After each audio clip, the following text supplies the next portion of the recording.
Muslim women in Europe have been put under a lot of pressure to take off their hijabs.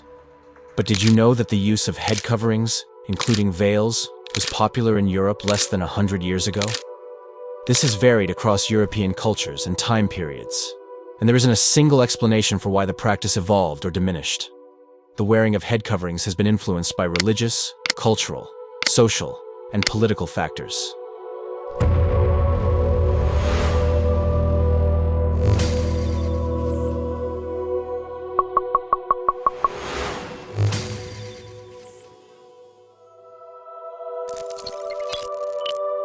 Ancient Greece. In ancient Greece, women commonly wore veils as a symbol of modesty and as part of their customary attire. The veil was often worn in public spaces and during religious ceremonies. The veil, or kalyptra, held multifaceted significance and was worn in various contexts, reflecting the complexity of Greek society.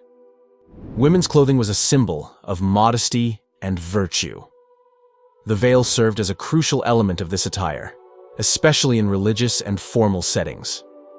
Greek mythology and cultural traditions deeply influenced the symbolism of the veil.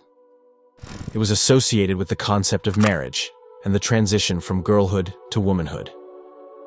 One prominent use of the veil in ancient Greece was during wedding rituals. The bride, known as the nymphe or nymphe, wore a veil that covered her face, symbolizing her purity and the transition into a new phase of life. This practice had roots in the belief that the veil protected the bride from evil spirits and the evil eye during this vulnerable moment. The 3 types of veils. The pharaohs was a type of veil worn by Greek women, especially during religious ceremonies and public events. It was a large piece of fabric that could cover the head and flow down the back, adding an aura of grace and modesty to the wearer. The lithma was a lighter veil, often worn indoors or in more informal settings. It was a transparent garment that covered the head and shoulders, allowing for a degree of modesty without concealing the face entirely. This type of veil was likely part of everyday wear for women. While not a traditional veil, the himation was a versatile piece of clothing that Greek women could drape over their heads for additional coverage when needed. The himation, a large rectangular cloth, was worn as an outer garment and could be arranged in various ways, offering flexibility in adapting to different social and environmental conditions. Veiling practices were not confined to religious or ceremonial settings. In ancient Greece, the distinction between indoor and outdoor veiling was notable. Indoors, women might wear a lighter veil, like the lithma, providing a level of modesty without the formality associated with more elaborate veils. This indoor veiling practice was likely influenced by cultural norms and the desire for privacy within domestic spaces. Ancient Rome. Among the notable head veils and body coverings were the suffibulum, the flammeum, and the distinctive headgear worn by Vestal virgins. The suffibulum was a common form of head covering used by Roman women. It was a simple, rectangular piece of fabric worn as a veil. Typically, the suffibulum was draped over the head, covering the hair and sometimes the shoulders. The style and manner of wearing the suffibulum could vary based on social status, occasion, and personal preference. The flammeum was a unique veil used specifically in the context of Roman weddings. It held significant religious symbolism as it was associated with the goddess Juno, the protector of marriage. The flammeum was typically a bright orange or flame-colored veil that covered the bride's head and face during the wedding ceremony. This practice represented the bride's dedication to the sacred institution of marriage. The Vestal virgins, priestesses devoted to the goddess Vesta, had distinctive head coverings that set them apart in Roman society. These priestesses were responsible for tending to the sacred fire of Rome, symbolizing both the hearth of individual homes and the collective hearth of the Roman state. The Vestal virgins' headgear consisted of a unique, elaborate coiffure, often adorned with a headband or fillet. This headgear was not only a symbol of their sacred duty, but also a mark of their chastity. The practice of covering the hair in ancient Rome was deeply intertwined with cultural and religious beliefs. Modesty was a virtue highly valued in Roman society, and the suffibulum, in its various forms, served to fulfill this cultural ideal. Additionally, the flammeum's association with weddings highlighted the sacred and ritualistic aspects of marriage in Roman culture. For the Vestal virgins, their headgear was a visible symbol of their sacred role in maintaining the eternal flame.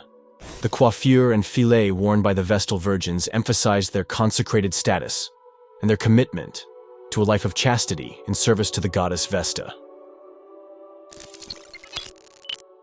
Christian era. In the year 380, the Roman Empire adopted Christianity as the state religion, and this spread all over Europe. The Bible verse that is often cited in discussions about women covering their hair is found in the New Testament, specifically in the first epistle to the Corinthians. The relevant passage is 1 Corinthians 11:6, New International Version. For if a woman does not cover her head, she might as well have her hair cut off. But if it is a disgrace for a woman to have her hair cut off or her head shaved, then she should cover her head. This verse is part of a larger passage, 1 Corinthians 11:2-16, where the Apostle Paul discusses issues related to worship and order within the Christian community. As a result, many religious artworks depict female figures adorned with veils or head coverings as a visual representation of modesty, humility, and reverence. These depictions extend beyond mere adherence to biblical verses. They embody cultural and historical practices surrounding female attire in religious settings. Iconographers, through their artistry, aim to capture the essence of piety and submission as perceived in various religious doctrines. The portrayal of women with covered heads can be seen not only as an artistic interpretation, but also as a reflection of the cultural norms prevalent during the time of the artwork's creations. In medieval and Renaissance Europe, head coverings were often associated with religious devotion. Nuns, for example, wore veils as a symbol of their consecration to God. Late Middle Ages or Renaissance era. The hennin was a pointed headdress that became a symbol of high fashion during the late Middle Ages, particularly in the 15th century. This cone-shaped hat was often worn with a veil attached to its peak, which could cascade down the back. The hennin was an extravagant and ostentatious headpiece, worn primarily by noblewomen, reflecting the social status and wealth of the wearer. The gable hood was a headpiece that gained popularity in the late 15th century.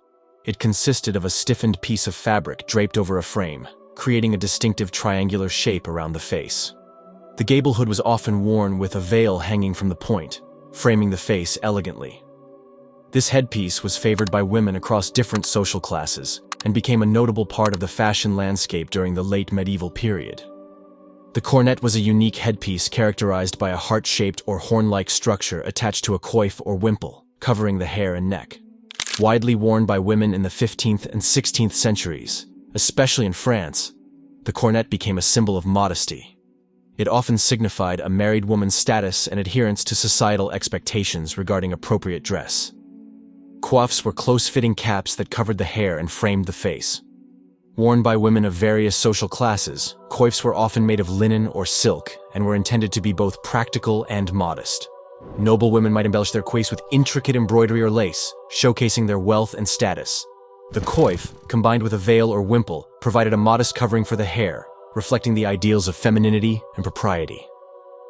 The practice of covering women's hair during the Middle Ages was deeply rooted in societal expectations of modesty and decorum. Women were expected to adhere to a standard of dress that reflected their social standing and marital status.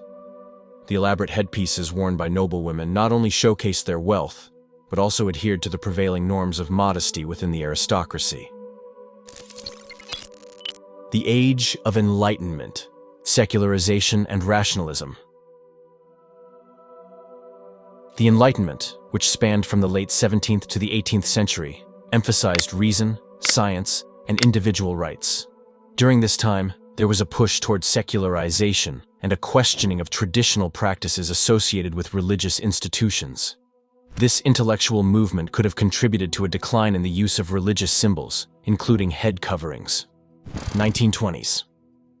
The 1920s marked a transformative period in history, characterized by the aftermath of World War I, societal shifts, and the emergence of cultural movements that would redefine norms and expectations, especially regarding women's fashion and behavior.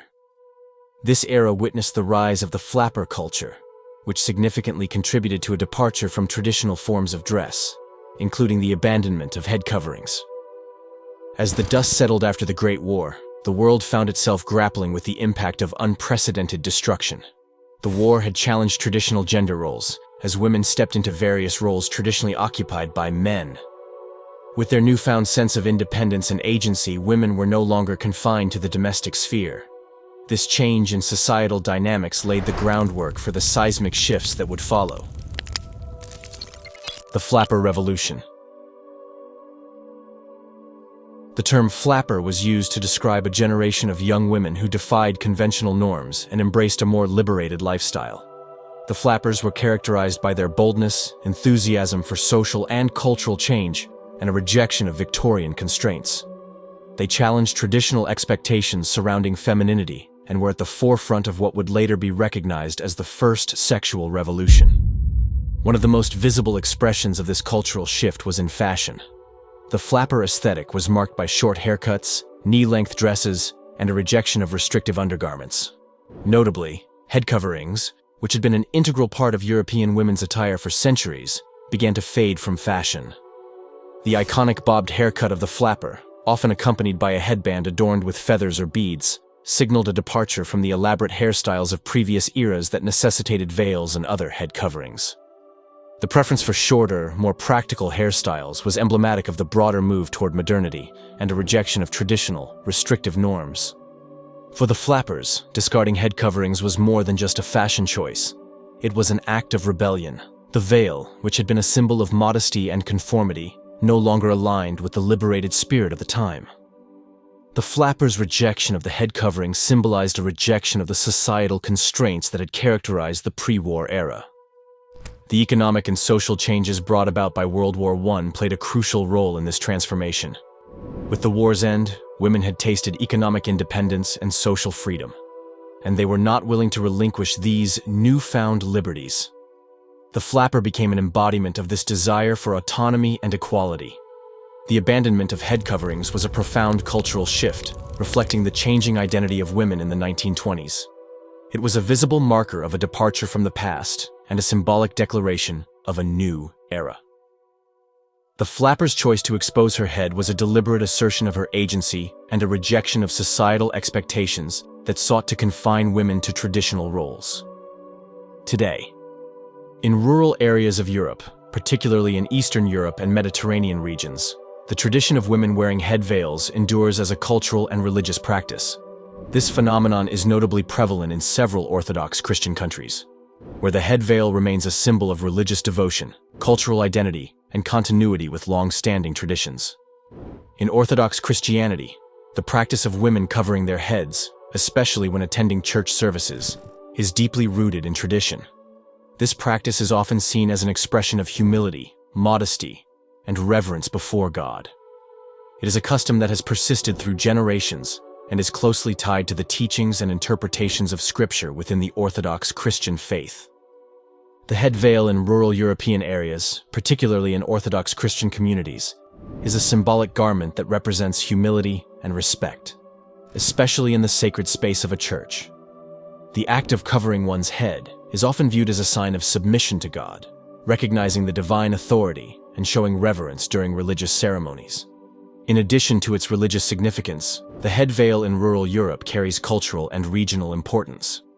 It serves as a marker of identity, connecting individuals to their cultural heritage and reinforcing a sense of continuity with the practices of their ancestors.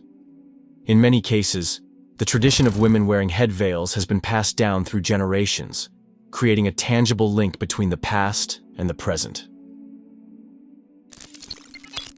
Hypocrisy between this and judging Muslim women. The persistence of head-veiling traditions in rural European areas, especially in Eastern Europe and the Mediterranean, raises questions about the potential hypocrisy evident in the judgment of Muslim women who wear the hijab in the broader European context. Despite the historical and cultural significance attached to head veils in European traditions, there exists a dichotomy in the reception of veiling practices. While rural European women are often embraced for their choice to wear head veils, Muslim women who wear the hijab have sometimes faced unwarranted judgment, stereotyping, and discrimination. This incongruity can be perceived as hypocritical, as both practices are rooted in religious and cultural traditions. The disparity in acceptance can be attributed to a complex interplay of factors, including cultural biases, ignorance, and, in some cases, Islamophobia. The hijab, worn by Muslim women as a religious obligation or personal choice, is often misunderstood or misconstrued in European societies, where debates surrounding religious attire have sparked controversy. The irony lies in the selective acceptance of head-veiling practices based on cultural and religious affiliations. The head veil worn by rural European women is more readily embraced, while the hijab, which represents a similar expression of faith and cultural identity, faces skepticism and bias.